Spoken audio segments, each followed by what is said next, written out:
Welcome back to the channel. Today we're going to be discussing Fahrenheit 451 by Ray Bradbury. I'm reading from the 60th anniversary edition, which has an introduction from Neil Gaiman, as well as some critical essays and some endnotes, which also features Ray Bradbury's introduction to the audiobook version. So I'm going to be actually reading from a little bit of Neil Gaiman's introduction and a little bit from Ray Bradbury's introduction to the audiobook, and then I'll read a few excerpts. This is a story that's pretty well known. In brief, it's a future in which it's illegal to have books and art. Everything is manufactured for the lowest common denominator. And the firemen in question, they go to houses and offices to burn books. So they're not putting fires out, they're lighting fires. And by the time this review comes out, well, I've already done a film club review of the Francois Truffaut adaptation of this book, and I think I'm also doing a live stream on that same film before this review comes out. So I'll put links to both of those in the description as well as cards if you're interested in learning about the film adaptation. But it is different in some plot points than the book itself. So let's start with the end of Neil Gaiman's introduction. I read Fahrenheit 451 as a boy. I did not understand Guy Montag, did not understand why he did what he did, but I understood the love of books that drove him. Books were the most important things in my life. The huge wall-screen televisions were as futuristic and implausible as the idea that people on the television would talk to me, that I could take part if I had a script. Fahrenheit was never a favorite book. It was too dark, too bleak for that. But when I read a story called Usher 2 in the Silver Locusts, the UK title for the Martian Chronicles, I recognized the world of outlawed authors and imagination with a fierce sort of familiar joy. When I reread it as a teenager, Fahrenheit 451 had become a book about independence, about thinking for yourself. It was about treasuring books and the descent inside the covers of books. It was about how we as humans begin by burning books and end by burning people. Rereading it as an adult, I find myself marveling at the book once more. It is all of those things, yes, but it is also a period piece. The four-wall television being described is the television of the 1950s. Variety shows with symphony orchestras and lowbrow comedians and soap operas. The world of fast-driving, crazy teenagers out for kicks, of an endless Cold War that sometimes goes hot, of wives who appear to have no jobs or identities save for their husbands, of bad men being chased by hounds, even mechanical hounds, is a world that feels like it has its roots firmly in the 1950s. A young reader finding this book today, or the day after tomorrow, is going to have to imagine first a past, and then a future that belongs to that past. I think this is an excellent point Neil is making here. But still, the heart of the book remains untouched, and the questions Bradbury raises remain as valid and important. Why do we need the things in books? The poems, the essays, the stories? Authors disagree. Authors are human and fallible and foolish. Stories are lies, after all, tales of people who never existed and the things that never actually happened to them. Why should we read them? Why should we care? The teller and the tale are very different. We must not forget that. Ideas, written ideas, are special. They are the way we transmit our stories and our thoughts from one generation to the next. If we lose them, we lose our shared history. We lose much of what makes us human. And fiction gives us empathy. It puts us inside the minds of other people, gives us the gift of seeing the world through their eyes. Fiction is a lie that tells us true things, over and over. As always, Neil Gaiman. I don't think I've actually done a review of a Neil Gaiman work on this channel. Maybe that's a note to myself for the future. So this is from Ray Bradbury's introduction to the audiobook. I think it's always fascinating, at least it's always fascinating to me, to discuss the genesis of a short story or a poem or a novel. I look upon ideas as great big bulldogs that bite me, grab me, hold on, and won't let go. And when I get a good idea, it simply seizes me and holds on very tightly. And maybe an hour later, or 10 hours later, or 2 days later, it lets go, and I'm finished with it. I'm not in control. I have no schedule for my life. These ideas just come up and beg me to bite them, and I let them. I've learned over the years to go with this sort of thing. I was walking with a friend, and a police car pulled up and asked us what we were doing, and I made the mistake of saying, putting one foot in front of the other, which was the wrong answer. The policeman interrogated us, thinking that we were up to some terrible criminal activity. The whole logic of the situation was beyond him. I became so enraged with the encounter, the fact that my innocence was doubted, that I ran home and wrote an angry short story called The Pedestrian.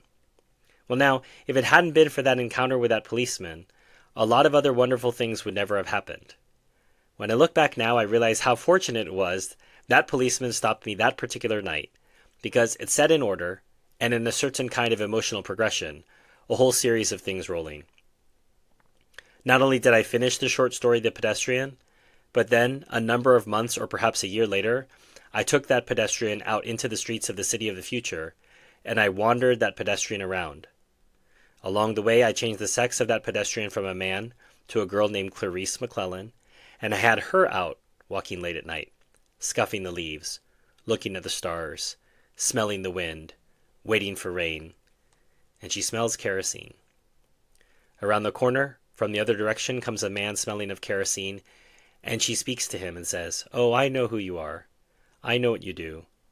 I can tell from the smell of the kerosene on your uniform. You are a fireman. You're one of those men who goes to places to start fires."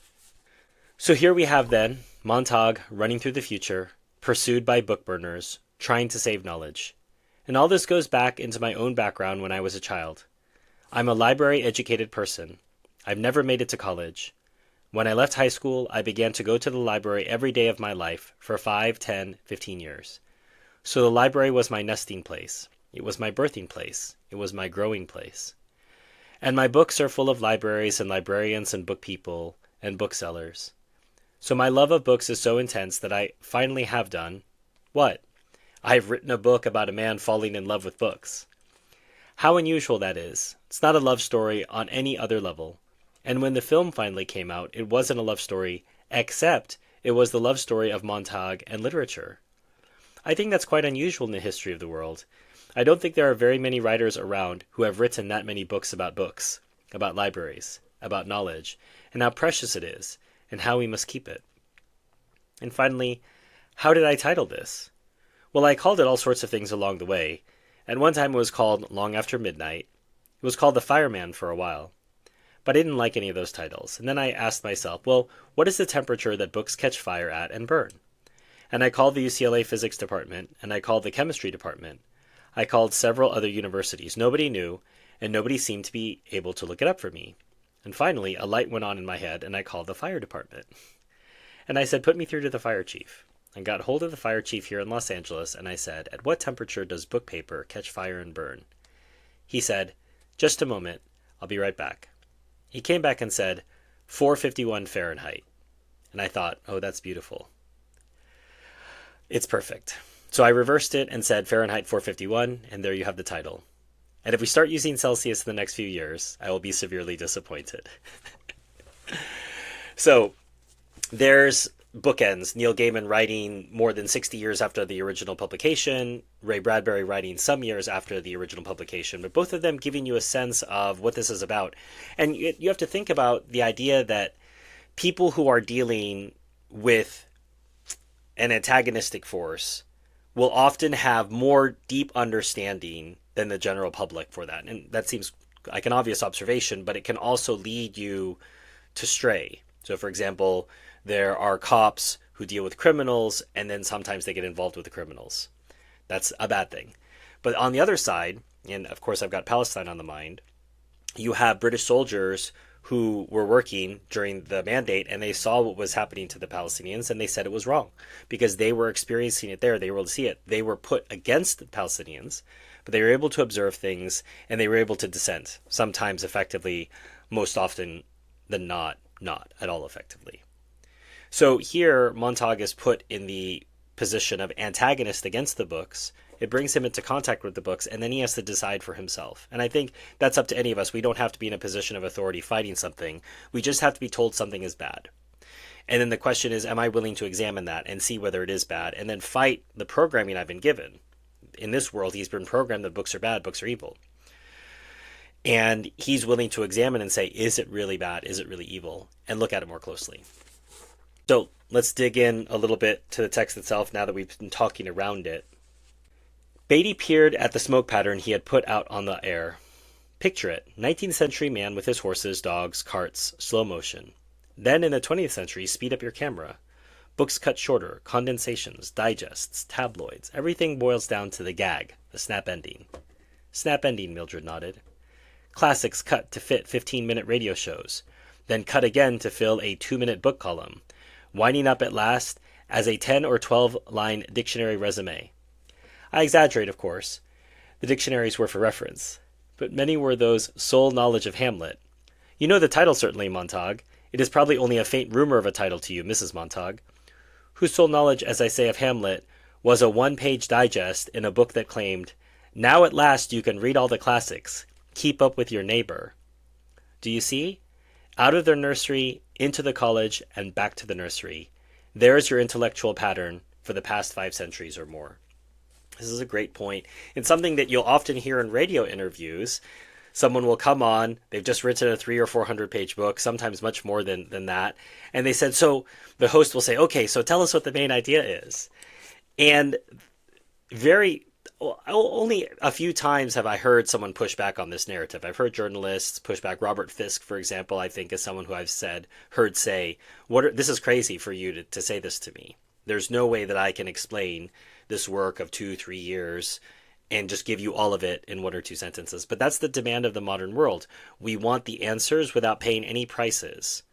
We want the summary, we want the supplement, we want everything to be done for us, and there to be no effort in obtaining that knowledge. But that's the whole point. Knowledge that has been gained with difficulty stays with you longer, and it has more meaning. If knowledge is simply handed to you in a pill form or in a 15-minute podcast summary, it's much less likely to remain with you because you didn't have to do any work to obtain that knowledge. It's just handed to you, and so it won't necessarily connect with you in the way that you would when you put in the 2, 3, 4, 500 pages of reading. So here he's identifying long before things like Blinkist came into existence, the futility of summarizing the classics. The idea is, the reason that the classics is because you're going to have to read them. If you're enjoying this conversation, please consider hitting like or subscribe. Sharing this with people who might enjoy it helps get the channel out to new watchers and listeners. Oh, there are many actors alone who haven't acted Pirandello or Shaw or Shakespeare for years because their plays are too aware of the world. We could use their anger, and we could use the honest rage of those historians who haven't written a line for 40 years. True, we might form classes in thinking and reading. Yes, but that would just nibble the edges. The whole culture is shot through. The skeleton needs melting and reshaping. Good God, it isn't as simple as just picking up a book you laid down half a century ago. Remember, the firemen are rarely necessary. The public itself stopped reading of its own accord. You firemen provide a circus now and then, at which buildings are set off and crowds gather for the pretty blaze. But it's a small sideshow indeed, and hardly necessary to keep things in line. So, I've said this before, I think it was Mark Twain that said, the man who doesn't read is the same as the man who cannot read. So if you don't use your ability to read, to gain knowledge, to learn more about the world and about yourself and about your purpose in life, then there's no point in you having the ability to read. This last excerpt I'm going to read from, it might not make as much sense out of context, but Montague has been dealing with his somatized wife and her friends in the living room watching a television show and having a discussion, and he's lost his patience with them because his mind started to be unlocked to the realities of what's happening in the world and what he's missed out on and what is actually happening in place. And so this is one of his final lines. Go home. Montague fixed his eyes upon her quietly. Go home and think of your first husband divorced and your second husband killed in a jet and your third husband blowing his brains out. Go home and think of the dozen abortions you've had. Go home and think of that and your damn cesarean sections too, and your children who hate your guts. Go home and think how it all happened, and what did you ever do to stop it? Go home, he yelled, before I knock you down and kick you out the door. Doors slammed and the house was empty. Montag stood alone in the winter weather, with the parlor walls the color of dirty snow. So, Fahrenheit 451 by Ray Bradbury. If you'd like to buy a copy of this book, there's a link in the description. That's one of the easy ways that you can support this channel. If you'd like to support us in a free way, as I've said earlier, hit like, subscribe, share this with people who might be interested, not just in classics, not just in science fiction by Ray Bradbury, but in books in general. This is a book review channel. If you'd like to thank me for this video, consider using PayPal or Buy Me a Coffee. There's links to those in the description. If you want to support this channel on an ongoing basis, there's links to YouTube membership and Patreon below. There's also my Amazon wish list. If you'd like to nominate a book for the future, just go in there, look at the books that are on the wish list, and if there's one that you really like, buy it, send it my way, and I will do my best to review that in a timely manner. And overall, just keep in mind, I'm here to engage with you in comments. So just because I'm sharing my ideas and talking doesn't mean I don't want to hear from you. So make sure to keep the conversation going in the comments, and I will do my best to keep up with that and respond in a timely manner. As always, until next time, enjoy your reading.